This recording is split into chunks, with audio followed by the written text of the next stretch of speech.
Hey, we got a special privilege for you today. The privilege is not that I'm not speaking. That's maybe a privilege to some, but the privilege today is who is speaking. A great dear friend of ours, Lana Vasques Vasquez. I could Vasquez. It's my southern accent, I think. Vasquez is lives in Thailand, originally from America, but she moved to Thailand and started a ministry called Life Impact International that we started supporting several years ago. And remember that every week when we receive our tithes and offerings, a certain percentage of that goes into missions, 10% at least, usually more like 12% by the end of the year. And one of those ministries that you give into is Life Impact International. So what's going to be so great is that everything she's talking about today, you get to say, I'm a part of that. I'm helping do that because our seed that we're sowing today is making a difference. So what we're going to do is show a quick video about a little bit about their rescues, what they do, what their ministry is about, and then Lana's going to come up and bring the message. So check out the screens for the video, and then Lana will be right with you.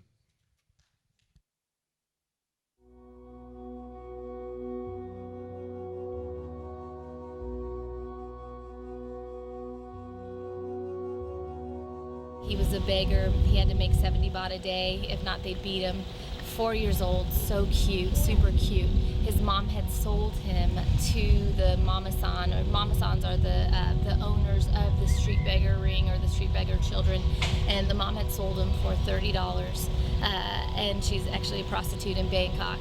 And so we are trying to get him, trying to negotiate with them, met with the Mama-san twice. She wouldn't give him up. He was her bread and butter. He was one of the favorites on the street because one of the most earners because he is so cute. So finally, after lots of negotiation, they kept him from the streets for about a month because they were scared we were going to get them. And just by chance, one day we were here with the team. We were walking up and down, prayer walking, and he was there with all the children, and we were able to snatch him and to get him that day and to rescue him. And we got him miraculously. So right after this little boy, we got another girl and her baby brother. 7-year-old girl with 1-year-old baby brother. I mean, just the baby brother was about to die. He looked just so disfigured. His skin was falling off his bones. He couldn't walk. And the mom again she had left down to Bangkok to be a prostitute, and she had left a $100 debt to these kids to pay off. So they had to beg every day. The 7-year-old sister with the 1-year-old brother on her hip had to beg every day to try to pay off the mom's $100 debt to get down to Bangkok. The baby was going to die. I mean, if we didn't interact, if we didn't get them, then definitely that baby was going to die. And you should see them now. Within 3 months, they look like completely different children. They filled up. I mean, just all of it. They look like completely different children. We know that their life was forever changed. And that's part of it, too, the scripture that the Lord had given us about these street children and what we could do right here in No Man's Land with all these children that are sold. He just said, I'll give you the precious treasures in darkness. And we just know that these street kids, they're the precious treasures sitting in darkness, waiting for us to come and get them, waiting for us to come and pick them up, to wash the dirt off them, to clean them up and give them a hope and a future in Jesus Christ.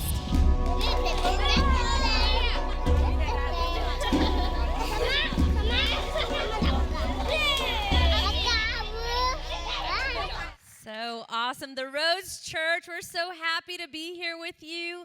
This is one of my favorite things to do is come back and tell you what you're a part of and what you're doing halfway around the world and bring the world to you this morning. I have a couple things really quick. I didn't say this to the first service, but I wanted to tell you that little boy, the one that his skin was falling off his bones, he actually had an incurable disease. And the first time they went to the doctors a while ago, and nobody knew. We didn't want to tell anybody. We didn't want him, just to be prejudiced against at school or anything. And so only our main leaders and his house parents went to the doctors. They said, we can't, the first time they said it's kind of went into hiding because it doesn't go into remission.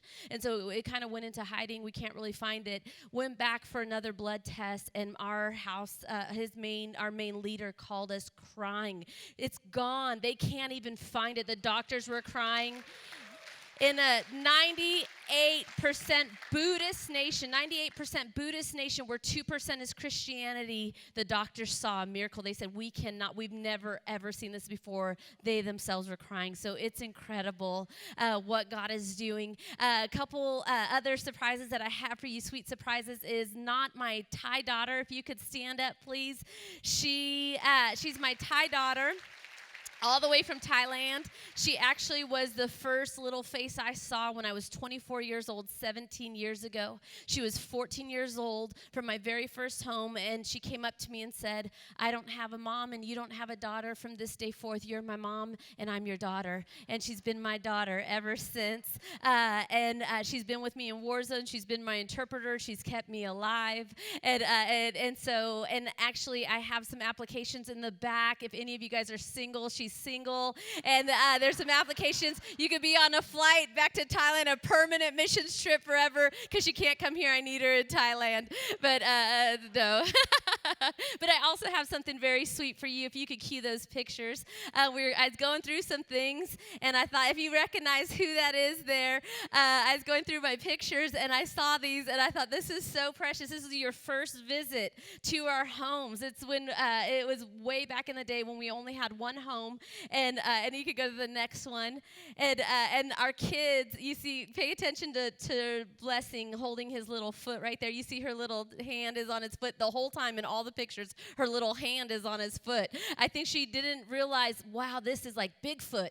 You know, like these are, and you could go to the next one. Sorry, Pastor Chad.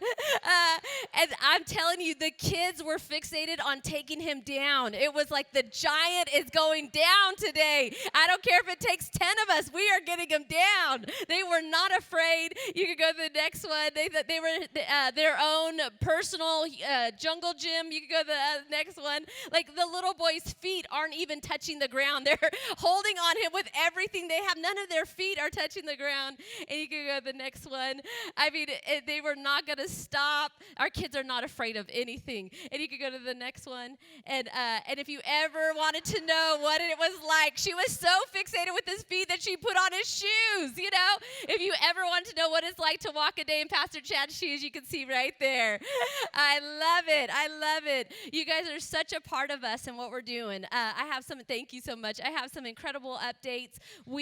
Part of our deal is prevent, rescue, heal, prevent child exploitation, child trafficking, and then rescue and heal, long-term aftercare. Right now, we have over 500 children. We spend over $5,000 a month in prevention alone. That's preventing daily, weekly, monthly children from being sold, exploited, sold into slavery, sold into the sex slave industry down in Bangkok. Bangkok is 6.5 hours down south from us, and that is the main targeted destination. We're at the mouth of the river on the border where 60 women and children are trafficked daily on our border.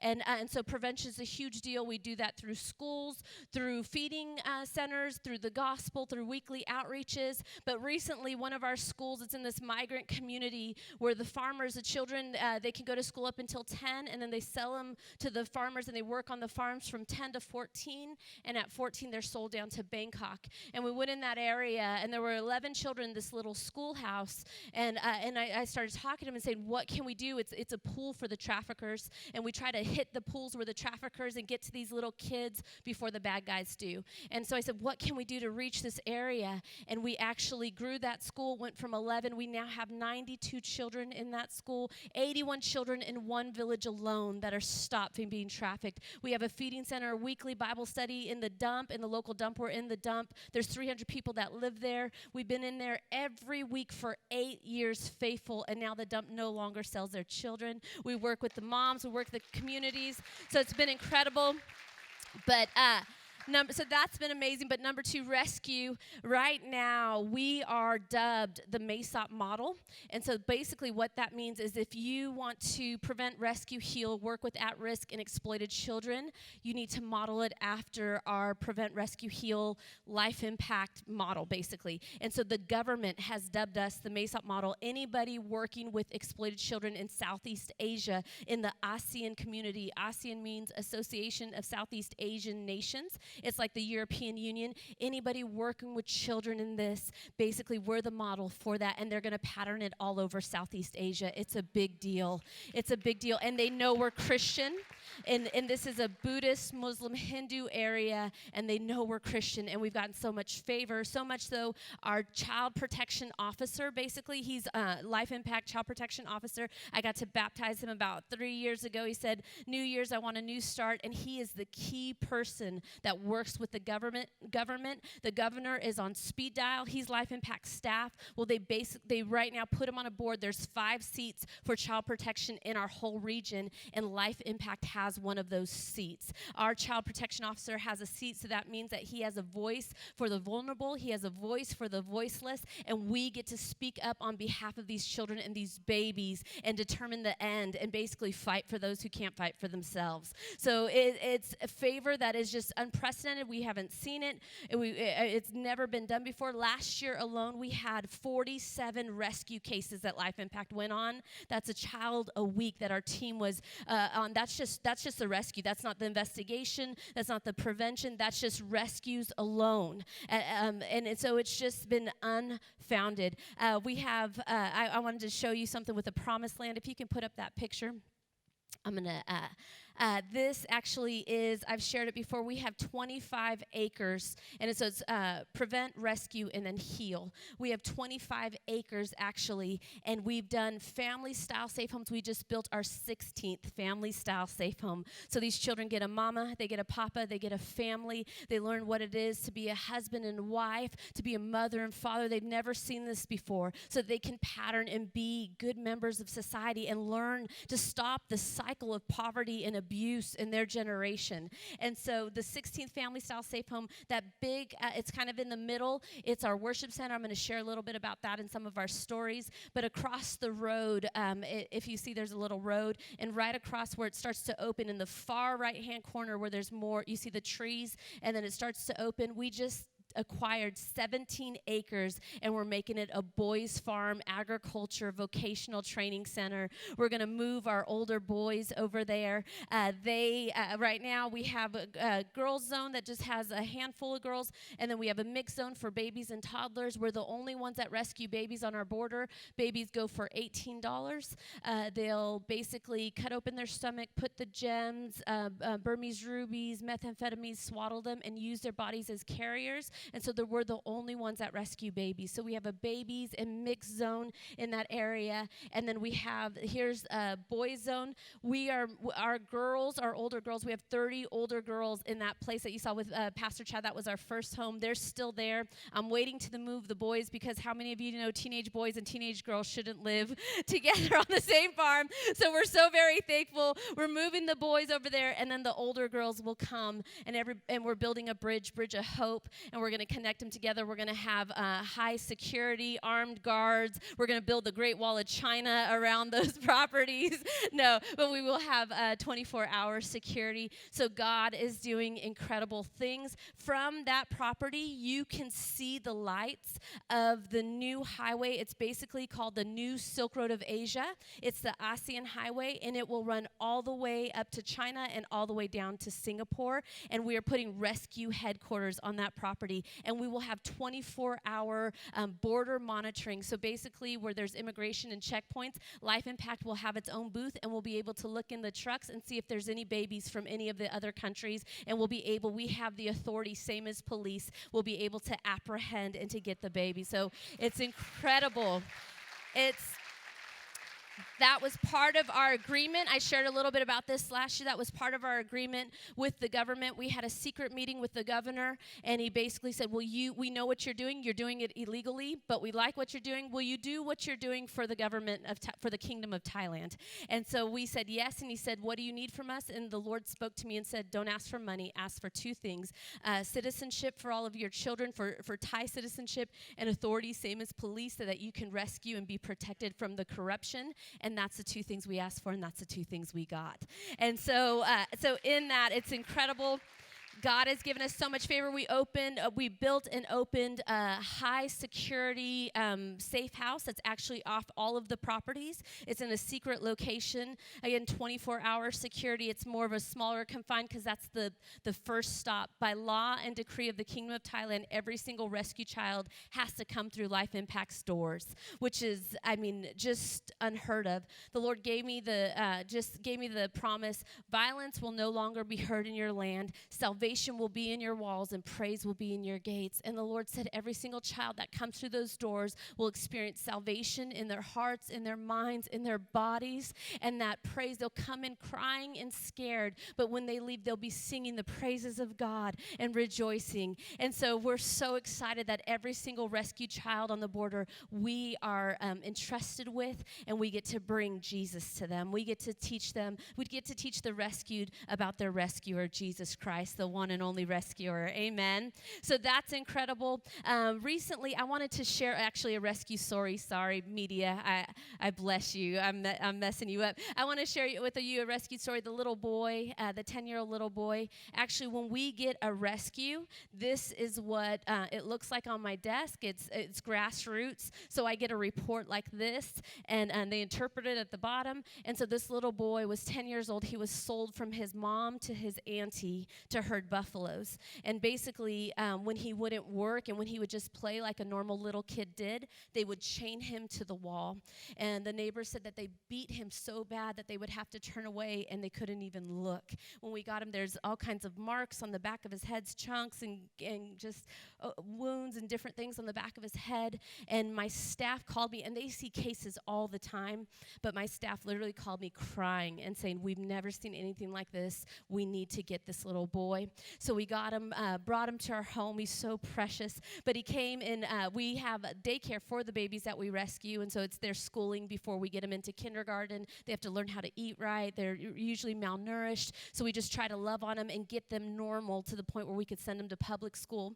And so basically we put him in there because it was too middle of the year. We couldn't get him in school, and so he's going to sleep with the babies, taking naps with the toddlers, and he said, no, I don't want to sleep, please. I want to keep learning. They never let me go to school. I've never been to school before. Please keep teaching me more. Can you keep teaching me more? I mean, my teachers were crying. And then when it's time for eat, he said, I get to eat meat. They never let me eat meat before. And then they would have, of course, breakfast, 3 meals a day, And he said, I get to eat 3 times a day. They only let me eat 2 times a day. I get to eat 3 times a day. And now his life, it's been like Disneyland for him. You could go to the next picture.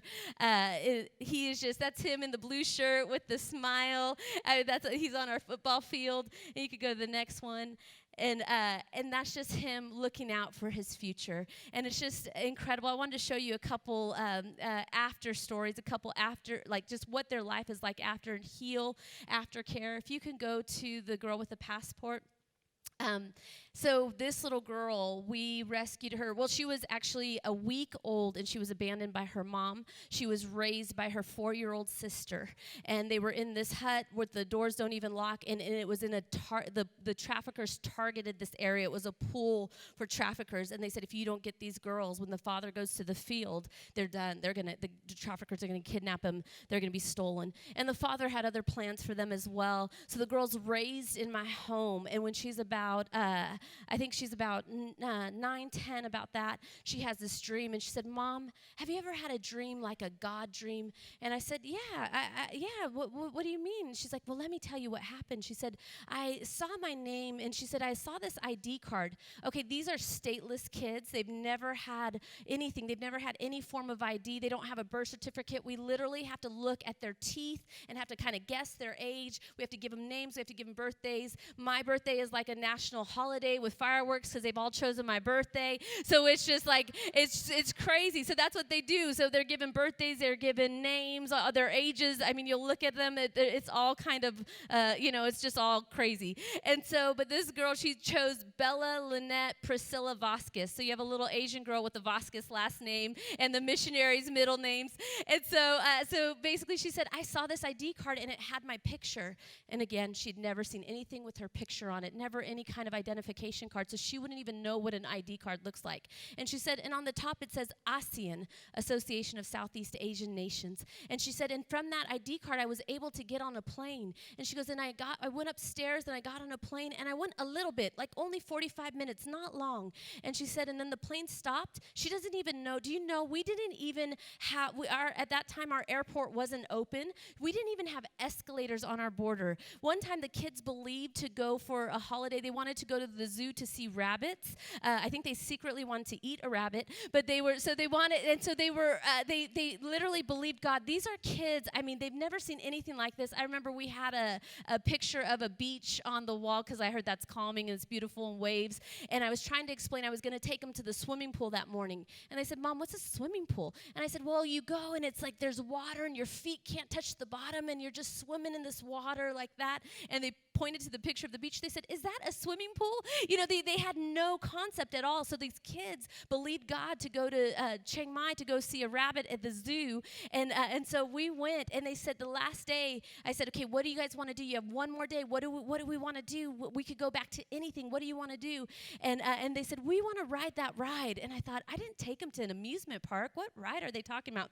And they said, you know, the one that goes up and down, up and down. They were talking about the escalators. They wanted to go back to the mall. They'd never seen an escalator and ride the escalator ride. This is so she would never know that you have to go upstairs to get in a plane and come downstairs and to get off a plane. She wouldn't know any of this. So anyway, she said 45 minutes.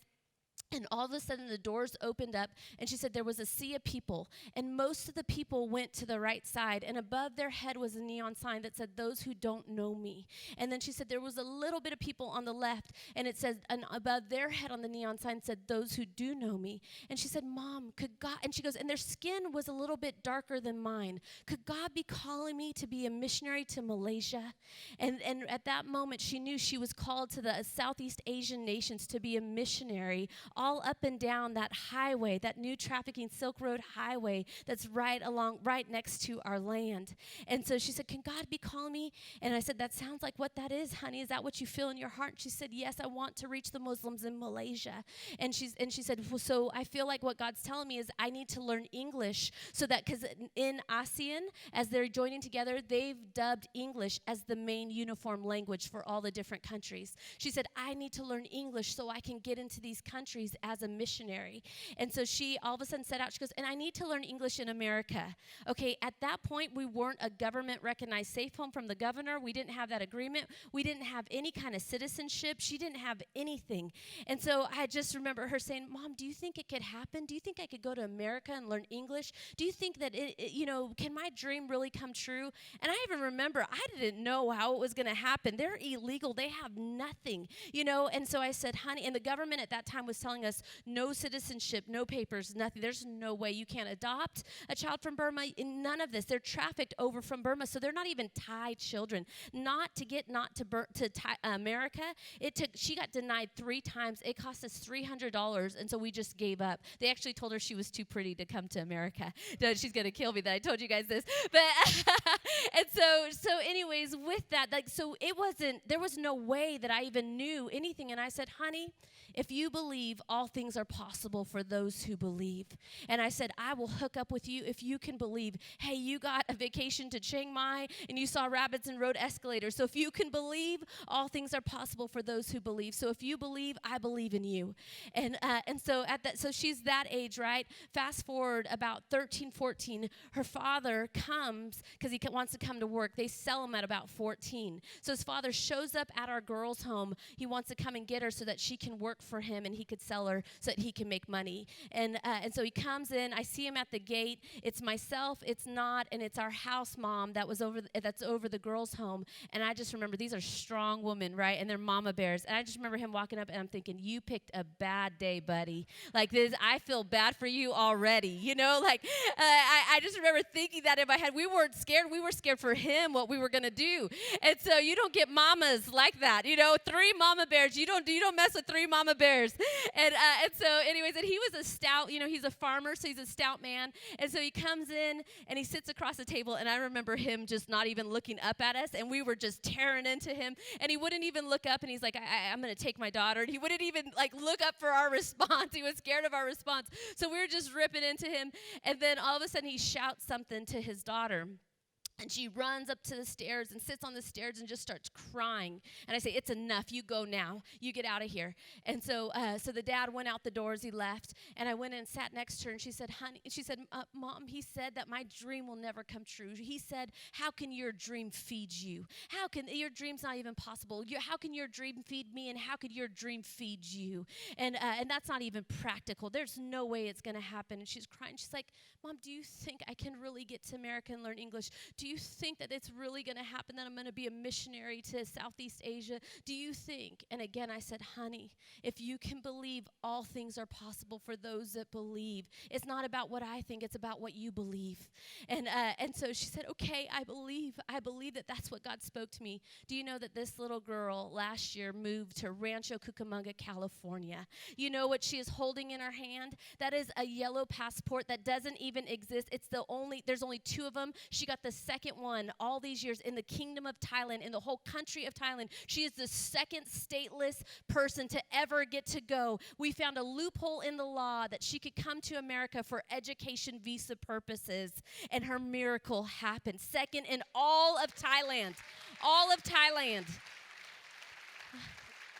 Do you know that the Thai passport isn't even yellow? It is red, brownish. And it doesn't even, people have never even seen this passport. When she went to go get her visa and her passport, literally she had so much favor. She said, Mom, I think she was secretly Christian. She said, the lady said, I am so excited for you. She said, the lady started to cry and she said, I will expedite your passport and expedite your visa. When she got on the plane to come to the international flight, the stewardess, the lady that was checking her in, had never even seen that passport before. She said, what kind of passport is this in Thailand? She had never even seen this passport. The other lady came behind her. She's like, it's okay. You could go ahead and just let her in.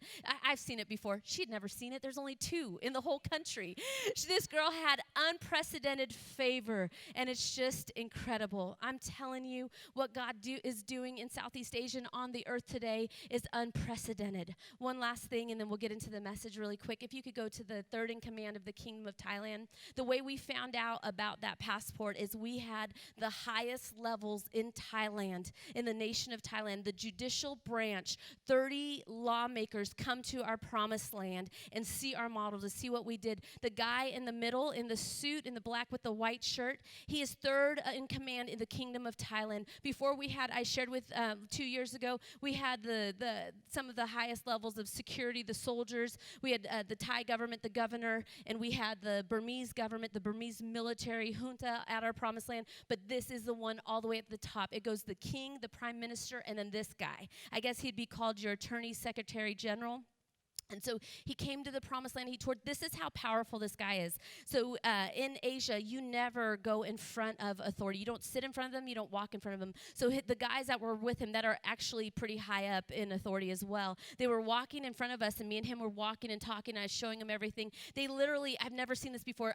I'll break my neck if I do it. But they jumped sideways so fast. I'd never seen it, to get off the path of us walking. That's how powerful, because you can't even walk in front of this guy. And they were scared for me. My staff was scared. As I said, if he yells at you, just don't worry. He's been yelling at everybody, saying they're not doing their job, so it's okay. Like, he's just a mean guy. But he's walking with me. He's like, be careful of your step. It's like the king and I. And so it's, be careful of this. It's okay. Don't get your shoes dirty.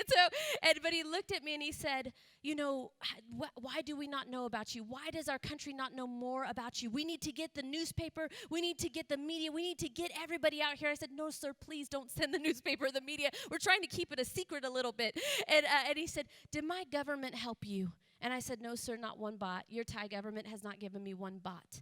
And he said, has your government helped you? And I said, no, sir, the U.S. government has not given me $1. And he said, who helped you? And I said, my God. My God helped me, sir. And it goes back to that big worship center. When we started to build that, I don't know how to build a church. We had to email all of our friends and this house and ask, okay, how do we build a church? God just spoke to me and told me to do it. And he said that it would be a lighthouse that shines all the way up to China and all the way down to Singapore Singapore, and that we would send out laborers from that church all up and down the new Silk Road of Asia. And God just spoke that to me. So that's the only promise I had. So we set out to build this church, and he said that I was young and inexperienced, just like Solomon, but that in the last days that the Queen Shebas of the earth will come, and they will see that, and they will say, blessed be the Lord your God. That pagan and idol worshipers, that the Buddhist, Muslim, Hindu nations will come and say, blessed be the Lord your God. And it is in concordance with what he gave me when I was 24 years old, 17 years ago, and the dream that he put in my heart, that basically the children will be arrows in the hand of a mighty man. So our children of the youth, they will not be ashamed, but they will subdue and conquer the enemy at the gate. And so he showed me that I'd raise up a generation in these nations that don't know him, in the Buddhist, Muslim, Hindu nations of the world where it gets dangerous for missionaries to go, that I'll raise up a generation that knows him, and they will reach their own nation, that will send them back, and will send them all over the earth to reach their own people, to reach their own nation, and to change their own generation, and to stop the work of the enemy at the gate. And do you know, I didn't even know the fullness of all of this. Do you know that there is a sign that when you're driving up the mountain to my border town that says, welcome to the gateway of Southeast Asia. We are on the gateway of Southeast Asia, and we're going to send out arrows. These children that we're rescuing and raising up to know their rescuer, they're going to go back to their own nations, and they're going to reach their own nation, and they're going to stop the evils against their own generation in the last days. Isn't that incredible? It's just unheard of. So this man coming, it was on the news, it was on everything. They gave me like a special 2-year visa that I lost. And I was like, God, give it back, please, sorry. And so all these different things. And it's just been, this time that we've been walking in now is just unprecedented. And I want to read to you, if you could go over to 1 Kings, and we'll start at 1836. And just the word, the miracles, everything that has been doing in these days has just been unprecedented. And unprecedented, what that means is never done or known before, never experienced before or unparalleled, never has been before, unmatched and unequaled. And that's what we're seeing, just unprecedented favor, just miracles, provision. But I tell you, it hasn't been like this whole time.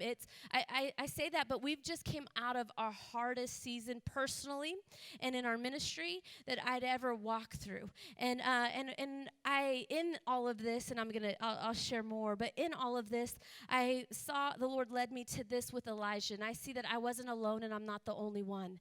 And I shared this message from Malaysia to Brazil, and every single person that I've spoken to, every single leader, pastor, and even just people in the church, they've said, we've gone through the same exact thing. This has been the hardest years of our life, the past 2 years, the past year and a half. But what I feel was the enemy is trying to just throw everything that he could against us to get us to quit, because the next season that was on the other side, what was on the other side of our obedience and the unprecedented season was something that would never, we've never been in this time before, and it's been incredible. It's been amazing, unprecedented influence like we've never seen before. And I believe that's what it is for the body of Christ, that the enemy is just trying to get us to quit, because the season that's ahead of you is unprecedented and unparalleled. You haven't seen anything yet. You ain't seen nothing yet. Can I say that here? 1 Kings 18:36. And so let's look at this, and let's look at Elijah's story. And it says, and it came to pass at the time of the offering of the evening sacrifice that Elijah the prophet came near and said, Lord God of Abraham, Isaac, and Israel, let it be known that this day that you are God in Israel, and I am your servant, and that I have done all these things at your word. Hear me, O Lord, hear me, that this people may know that you are the Lord God, and you have turned their hearts back to you again. Then the fire of the Lord fell and consumed the burnt sacrifice and the wood and the stone and the dust, and it licked up the water that was in the trench. Now when all the people saw it, they fell on their faces, and they said, the Lord, he is God, the Lord, he is God. So let me give you the backstory. Okay, Mount Carmel, and Elijah comes and defeats 450 prophets of Baal. I mean, this huge miraculous event, this big deal, this big event, miracles happen, and from the miracles, people see who the one true living God is, and from that, they turn to repentance, and they say, the Lord, he is God, the Lord, Lord, he is God. So it's miracles. It's like a crusade. It's like an outreach. It's a big deal. One of the largest events they'd ever done. It's similar to Freedom Rock. Just lives were changed. It was incredible. Now let's keep reading. And like in part of that too, supernatural strength came on Elijah, another miracle in between it. But then let's go to 19. And it says, and Ahab told Jezebel all that Elijah had done and how he had executed all the prophets with the sword single-handedly. Then Jezebel sent a messenger to Elijah saying, so let the gods do to me and more also if I don't make your life as the life of one of them tomorrow about this time. And when he saw that, he arose and ran for his life and went to Beersheba, which belongs to Judah, and left his servant there. But he himself went a day's journey into the wilderness and came and sat down under a broom tree. And he prayed that he might die and said, it is enough. I'm done. It's over. Now, Lord, take my life, for I am no better than my fathers. And so just in context of this huge miracle, great event, and it just took one lying voice, one doubt, one bad report, one circumstance, one situation, and it sent him running the opposite way. Where he ran to was opposite of what God told him he was going, opposite of the promise, opposite of what God called him to do, opposite of what God asked him to do. He went away and he went alone, and that's never a good idea. When you're going through something, it's never a good idea to go through it alone. And so he ran the opposite way, and I say it like this, just one lie, one disappointment, one situation can cause you to forget all the 450 miracles that God had done, all the 450 promises that you've seen come to pass, all the great works that he had done for you that he had seen. Just one lie just causes you to forget every single thing that he had fulfilled. And and my story is very similar in what I went through, and I want to keep looking.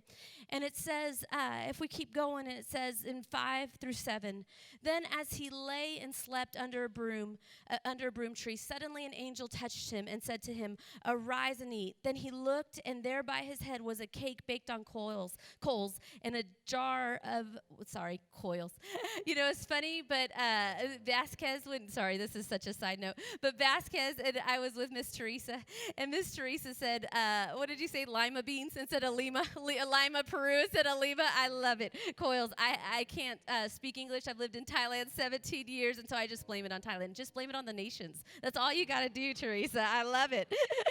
And so, side note, and a jar of water. So he ate and drank and lay down again. And the angel of the Lord came back the second time and touched him and said, arise and eat, because the journey is too great for you. And I'm going to tell you, when I went through something I did, I was in the truck, and it's crazy because this conversation with Elijah and God was the exact conversation, and I hadn't even put those two together, but the exact conversation I had in the truck with God. And I said, God, I was in the truck, and I just said, I'm done. It's over. It's finished. Who do you want me to hand everything over to? It's too big for me. I don't have the capacity. I've failed. I can't do this. You know, like it's done. Who do you want me to hand everything over to? And the Lord spoke to me, and he said, who told you that? Who told you you failed? Who told you it's over? Who told you? And I said, well, I haven't done a good job. And he said, who told you haven't done a good job? And I said, well, Lord, this. I'm not a good leader. I don't have the capacity. You know, I don't know it's too big for me. I said all these different things. And he said, who told you that? And he said, Lana, he said, you think you're smarter than me. And I said, no, sir, I don't. He said, yes, you do. You think you're smarter than me. You think you know better who to rescue my children, who to love on my babies, who to love on my staff that I've called to you. You think you know better who to reach this border. You think I didn't do a good enough job when I chose you. You think I didn't know what I was doing when I chose you. And I said, no, sir. He said, yes, you do. And he said, Lana, you're not perfect, but you're perfect for what I've asked you to do. You're perfect for what I've called you to do. You are my perfect choice. You're perfect for the people that I've sent you to. You're perfect for to do the very thing that I've designed and I've created you to do. And he said, Lana, it's not over. It's just begun. Lana, it's not the end. It's only the beginning. It's not done. It's not the end. You're only just beginning. I want you to stand up. I want to pray for you in this.